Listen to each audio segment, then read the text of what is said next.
Hey, welcome to What the Fuck. Um, where we at? I turned in episode 2.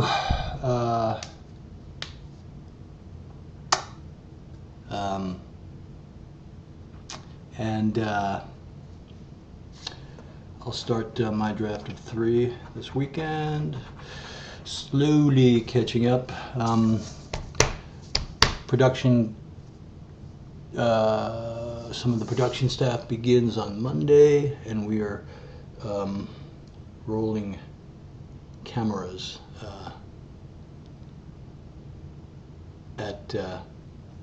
or I guess we don't roll cameras anymore. We start cameras. We push the electronic start button. I don't forget the exact date. Sometime the end of May. And all good. We have no casting news. We'll start looking at actors for some new roles probably soon. And what else? You know what I wanted to do? I wanted to, if I could shift gears for a second, and talk about the Bastard Executioner, which is all, I don't know what that means, but it's all. It means it hasn't been written yet, so I talk about it as if it's in the can already. But it's such a new experience for me, and so I'm thinking what I may try to do if I can get some. Well, even if I can't get some help from the studio or the network, I think I want to document the process of creating a show. So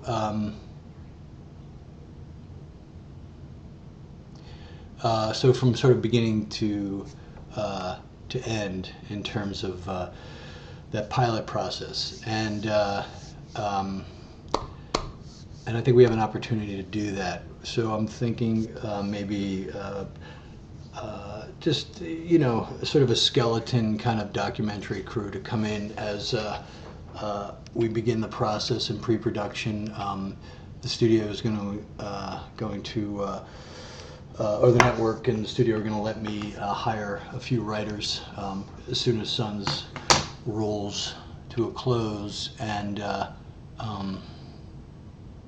so I can start working on scripts if it potentially goes to series. So I just thought it would be cool to document that process, and then have some cameras there while we shoot the pilot, and I thought that might be fun for people to watch. So I think I'm going to try to do that, and see how that goes.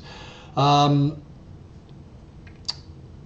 not that I'm not focused on the show that matters, which is the show that exists and coming to an end, which is, I think some of it for me is what I tend to do. I know you may find this hard to believe, but I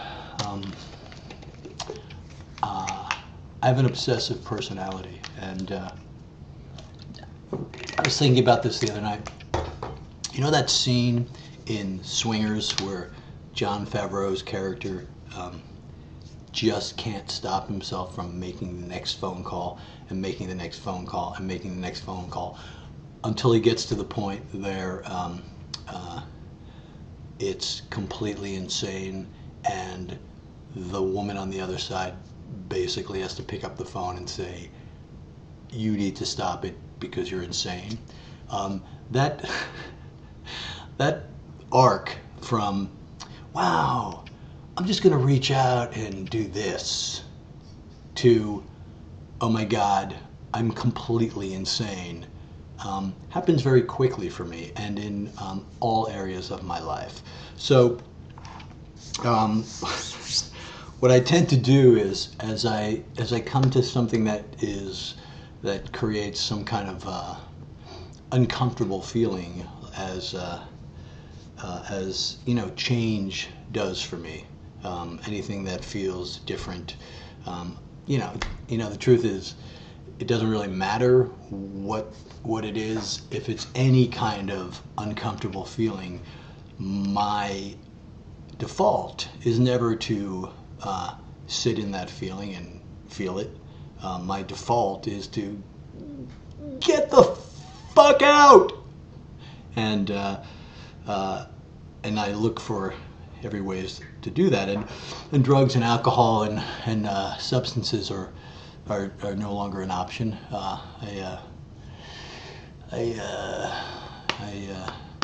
punched that ticket 20 years ago. So it's all the other stuff, and I realized that as Sons comes to a close, and I have to face that reality and that sadness and that end game, that I'm like pretending that's not happening by going, oh, well, I got to do this over here after Sons, and I'll do, so I'm already sort of jumping out of the feeling of the show ending to the next thing, which is, some of it's just human nature, some of it is, the fact that my humanity is